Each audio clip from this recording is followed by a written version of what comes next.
she said. I want to see what else is out there. You'll still be here if I come back. So I changed my locks. Now she's locked out of my life, literally. Hey viewers, before we move on to the video, please make sure to subscribe to the channel and hit the like button if you want to see more stories like this. Thanks. I used to think that being a safe partner was a compliment. Steady, loyal, the kind of guy who shows up when he says he will, who listens, who remembers your favorite wine, and who actually means it when he says, text me when you get home. I thought that made me a catch. Apparently, to Kayla, it made me plan B. We had been together for just over 2.5 years. I met her at a friend's rooftop party, back when she was in the middle of changing jobs for the third time in a year. She was charismatic in that messy, intoxicating way, big laugh, chaotic energy, phone always lighting up. I was quieter, more grounded. I'm a software developer, pretty introverted, not the life of the party. But something about her drew me in, and she said I made her feel safe for the first time in her life. Looking back, I should have realized that safe was just her code for predictable. I helped her get her finances in order after she admitted she was drowning in credit card debt. I let her move in with me rent-free when her roommate situation went south. I stayed up late when she was spiraling about work, about her mom, about friends ghosting her. I was there through the meltdowns and the makeup tears. That's not me bragging, just context. Things started shifting around 6 months before everything blew up. She got a new job in digital branding at a co-working space downtown, and suddenly every night became team drinks, influencer events, and wellness mixers. Her new friends were all about open vibes, casual hookups, and keeping your energy free. I didn't care about the late nights at first. I trusted her. But then the comments started. You're lucky I'm not one of those girls who cheats, you know? I just think people weren't meant to mate for life. I mean, biologically speaking. You're like, reliable. I don't have to worry about you. I laughed the first few times. Figured it was just her being dramatic, like always. But the more she said it, the more it felt like a prelude. Then came the gym guy. His name was Zeke or Zach or something that sounded like a pre-workout brand. She met him at the fitness studio her new job gave her a free membership to. Suddenly, she was doing partner workouts, going to recovery smoothies, and talking about how motivated he made her feel. Don't be weird, she said once when I asked if something was going on. He's just energy. You're home. At the time, I thought that was supposed to be reassuring. Then, one Thursday night, she came home late. Like after midnight late. I was in bed already, half asleep. I heard her heels on the hardwood, the fridge door open, a clink of the wine bottle. She came into the bedroom without turning on the lights and stood there for a second. I need to talk to you, she said. I turned on the lamp. She looked too composed. Sober too. This wasn't a drunk ramble. Whatever was coming, she meant it. I've been thinking, she began, and I feel like I'm not done exploring. Exploring what? People. Myself. What's out there? I don't want to cheat. I just want to experience life more fully. And I feel like we've gotten so settled. I didn't say anything. I'm not saying we should break up, she added quickly. I just think maybe I should be allowed to explore a little. You'll still be here if I come back, right? I blinked at her. What? She sat down at the edge of the bed like we were discussing weekend plans. You're my safe space. You're always steady. I know you love me. And I love you too. But I want to see what else is out there. If I realize I made a mistake, I want to be able to come back to this. To you. I was so stunned I almost laughed. You want to keep me around while you try out other guys? No. I mean, yes, but not like that. I don't want to lose this. Us. You. You already did, I said quietly. She blinked, thrown. Brandon, come on. Don't be dramatic. You're just afraid I'll find someone better. I didn't argue. I didn't scream or throw things or beg her to stay. I just nodded, stood up, and said, thanks for being honest. That was it. I went to sleep on the couch. The next morning, she acted like things were still in limbo. Gave me a soft smile as she packed a bag, kissed me on the cheek like we were on pause. I'll text you, she said. I just need some time to figure things out. I didn't reply. I didn't have to. I already knew she'd find out soon enough. Whatever she thought was out there waiting for her. It wasn't better than what she walked away from. The next morning, I changed the locks. I didn't slam doors. I didn't post anything online. I didn't even tell our mutual friends. I just quietly removed her key from the hook by the door and scheduled a locksmith. By the time she texted that night to say she'd left her favorite hoodie in the closet, the locks had already been changed and her stuff was in a box, taped up, and waiting at her sister's apartment. She thought this was temporary. A reset. Like putting a relationship in storage until she got bored of exploring. She didn't get it yet, but I was done. She had told me exactly who she was. My only job now was to believe her. For about a week, there was silence. I expected the slow burn, the check-ins, the breadcrumb texts.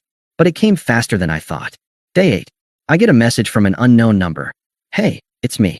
I've been thinking a lot. I miss you. Can we talk? I stared at the screen for a few minutes. My heart didn't race. I didn't feel that familiar twist in my stomach like I used to when she was upset. I just felt tired. So I replied once. I'm not available anymore. You said you wanted to see what else was out there. I'm not part of the menu. She didn't respond. But I knew she read it. After that, she started reaching out through other people. Mutual friends began hinting that Kayla was going through something. Her coworker messaged me on Instagram saying, she still loves you. She just got caught up in all that influencer crowd bulls ***. She regrets everything. I left it on read. Then came her sister. She's a mess, Brandon. Like, actually not okay. She cries when your name comes up. I think she thought you'd wait. Exactly. That was the problem. She thought I'd wait. She thought I'd be there like a doormat in boyfriend form. That I'd patiently hold her spot in line while she sampled other guys. What she didn't understand, what people like her never understand, is that quiet doesn't mean weak. Some of us don't explode. We just disappear. Meanwhile, her chaos caught up with her. Zeke, the gym guy, he lasted maybe 3 weeks. Someone saw him making out with another girl at a rooftop party and posted it on a story Kayla was tagged in. I didn't watch it, but a mutual friend did. Said Kayla went ballistic in the comments section and started airing all her drama publicly. That's when her influencer persona started cracking. A brand she worked with pulled a deal after she got into a fight on Twitter with some girl she claimed stole her man. Her roommates got fed up with the drama and kicked her out. She ended up couch hopping between friends, some of whom had warned her not to mess things up with me in the first place. I watched all of this like I was seeing a storm in the distance. It wasn't touching me anymore. I had peace. For the first time in a long time.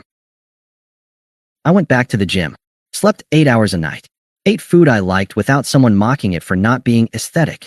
I even started taking on a few side projects again, the kind I hadn't had time or emotional space for when I was busy babysitting her crises. And yeah, I went on a few dates. Nothing serious. But I realized pretty quickly that there are women out there who don't weaponize your kindness or test your loyalty like it's a game. Then came the voicemail. She must have found a way around the block, maybe used a different number or a burner app. One day, my phone showed a missed call from a number I didn't know, with a voicemail. I nearly didn't listen, but something told me I should. I hit play. Her voice was raw, like she'd been crying for hours. Brandon, I know you probably don't want to hear from me. I messed up. Okay, I was stupid. I thought I needed to feel alive, or whatever, and all I did was lose the only person who ever actually loved me. Everyone else just used me or ghosted me. But you never did. You were real, and I didn't see it until now. Please call me back. Just give me a chance to fix this. I'll do anything. I'll go to therapy. I'll cut off anyone you want. Just don't shut me out like this. I didn't respond. Because it wasn't about punishing her. It was about preserving me. She'd had her chance, and not just one.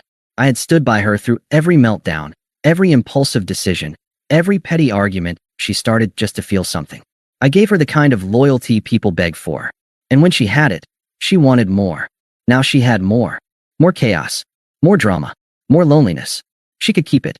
I was done being the safety net for someone who only looked down on me once she stopped falling. About 2 weeks after that voicemail, she showed up at my building. I knew she would eventually. Kayla never liked when doors stayed closed for too long, especially ones she thought she could waltz through whenever it suited her. It was a Saturday afternoon. I had just gotten back from the gym, earbuds in, groceries in hand, when I saw her standing outside the front door of my apartment complex, pulling at the handle like it had betrayed her. When she spotted me, she smiled like nothing had happened. Finally, she said, "Can we talk?" I didn't stop walking. I tapped the security code and opened the door. She followed behind, still talking like we were just picking up an old conversation. I know I messed up. I shouldn't have said what I said, but I've been thinking about everything and I realize now how much I took you for granted. I kept walking. She reached for my arm as we stepped into the lobby. Brandon, seriously, just 5 minutes, okay? I turned to her, calm, unbothered. This isn't the time.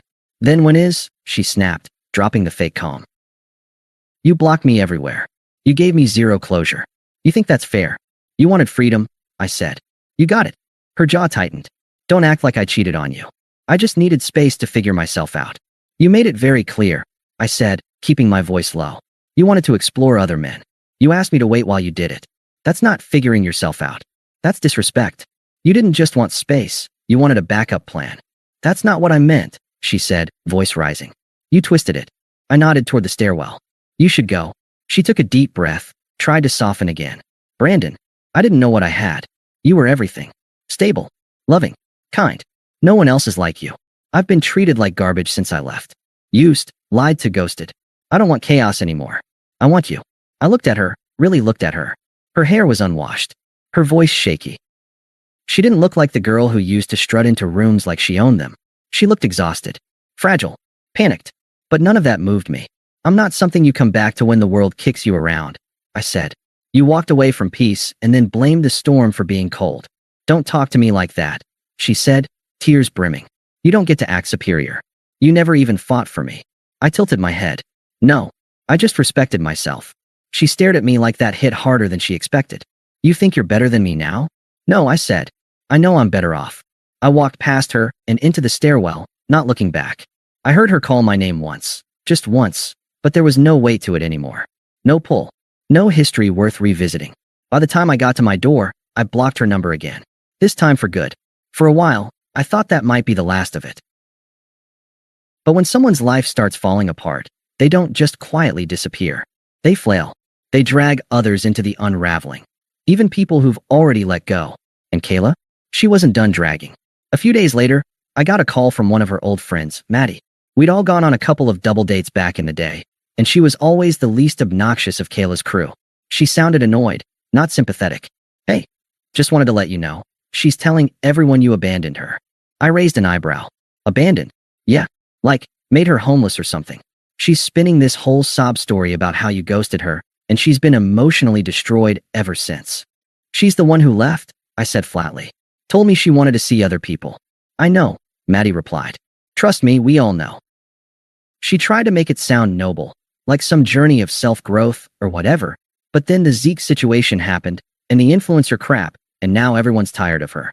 She's still hanging with that crowd. Nope, they dropped her too. She tried to do some kind of brand collab meltdown apology video, and it just made her look worse. Last I heard, she moved back in with her mom. I didn't say anything.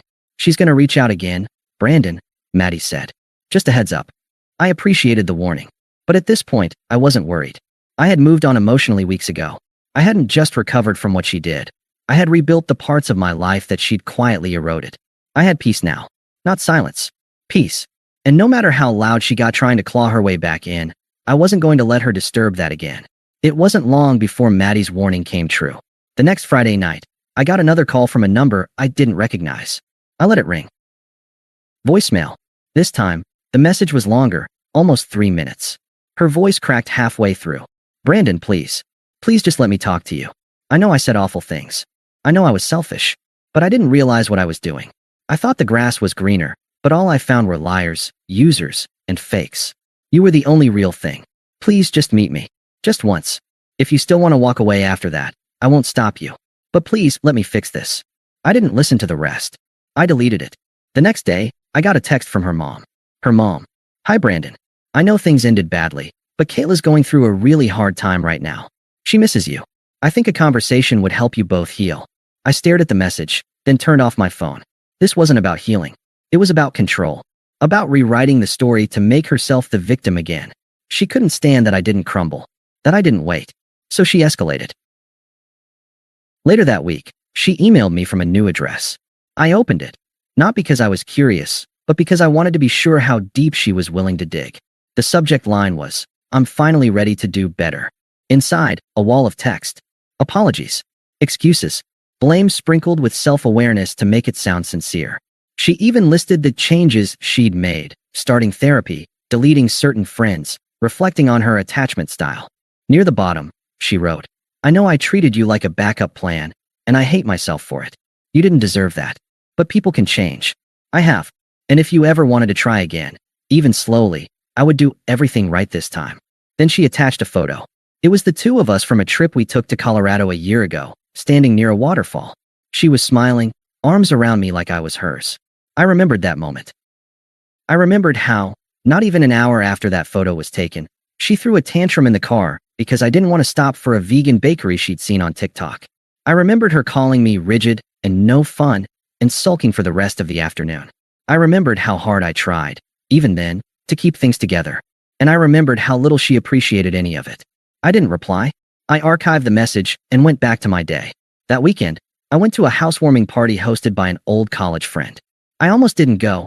I'm not the most social guy, but something told me it would be good to get out. To just exist in a space where my past wasn't constantly vibrating in my pocket. And I'm glad I did. Because that's the night I met Natalie. She was a graphic designer. Funny, low-key smart. She didn't talk in circles. She didn't pretend to be working on herself while playing 3 different people behind their backs. She asked real questions. Listened to answers. When I mentioned I liked hiking, she didn't roll her eyes or ask how that would look on Instagram. She asked where my favorite trails were. It was easy. Which, after Kayla, felt like a miracle. We started seeing each other casually. I didn't rush it. I wasn't looking to prove anything to anyone. But with every conversation, every quiet morning spent together, every unforced laugh, I realized what real connection felt like. And more importantly, I realized what peace felt like. Meanwhile, Kayla kept trying. More emails. A handwritten letter she dropped off at my building's mailroom. Mutual friends saying things like, "She's really serious this time," or "She finally gets it." But I didn't care. Because even if she was finally ready to be a good person, I was no longer interested in being the prize she got once she finished playing games. She had made her choices. And so had I. By the time fall rolled around, I barely thought of her anymore. Natalie and I were planning a trip up north for the weekend, and my calendar was full of work projects, gym sessions, dinners with people who added to my life instead of draining it. That's when I got the invite. A birthday party, mutual friend from college. I hadn't seen half that crowd in over a year, but it was local, and I figured, why not? What I didn't expect was that Kayla would be there too. When I walked in with Natalie, I caught her out of the corner of my eye. She saw us. Her face fell. And just like that, every role reversed. I was no longer the steady boyfriend she took for granted. I was the man she lost, publicly, clearly, and irrevocably. She was standing by the drinks table, alone, dressed up but tired around the edges. Fake smile not quite holding together. She didn't come up to me that night. Just stared for a moment too long. Then looked away like it hurt to breathe. I didn't acknowledge her. I didn't need to. I had already said everything I needed to say, not in words, but in how completely I had moved on. She was just another person in the room. And that night, surrounded by people who once knew us as a couple, the truth was obvious to everyone. I had rebuilt. She was still sifting through the wreckage she created. A week after that party, she finally broke. I was making coffee on a quiet Sunday morning. Natalie still asleep, sunlight slanting through the blinds, when I got another email from Kayla. Subject line, "You win." That alone was enough for me to know she'd hit her limit. I opened it out of pure curiosity. The message wasn't long this time. No flowery apologies. No fake growth language. Just bitterness. "I saw you with her. I hope she knows how lucky she is. You're not who I remember. You've changed. But maybe that's what you wanted, someone boring enough to never challenge you. You know what? You are safe. That's all you'll ever be. Predictable. And when she gets bored, don't come crying to me." I actually laughed. There it was, the real Kayla. The one who couldn't stand that she lost. The one who spun everything into someone else's fault. Even after everything she'd done, all the pain she caused, she still thought she was the victim because I had the audacity to heal without her. I didn't respond. I didn't need to. But a part of me wondered if she actually believed what she wrote, that safety and stability are boring. That consistency is a flaw. That love only matters when it's chaotic and loud and unstable. Maybe she did. Maybe that's why her life looked the way it did now. Unstable job, fake friends, a revolving door of guys who used her and discarded her like a trend that expired. Because some people only value the fire, even if it burns them every time. Later that week, Maddie texted me again. So, she's in full meltdown mode. Apparently, she messaged like 4 of your coworkers asking if you're single.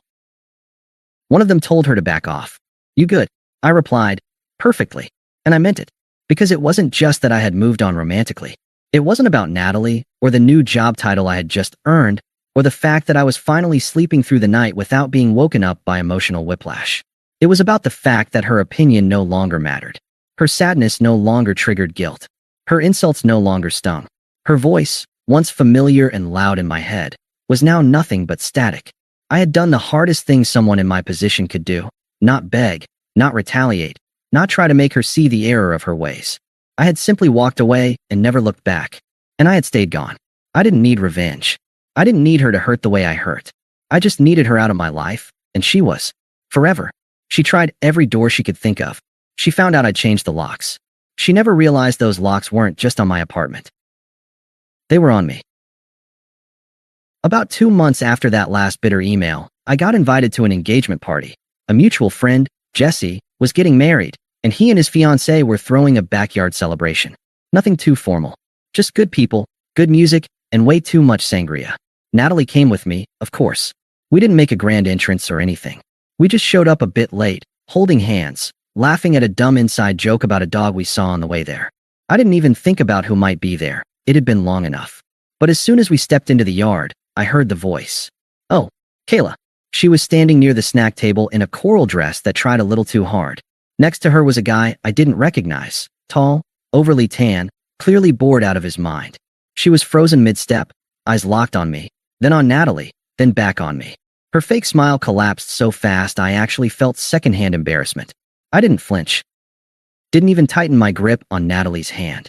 Just nodded slightly, like I would to any other acquaintance. We walked past her without stopping.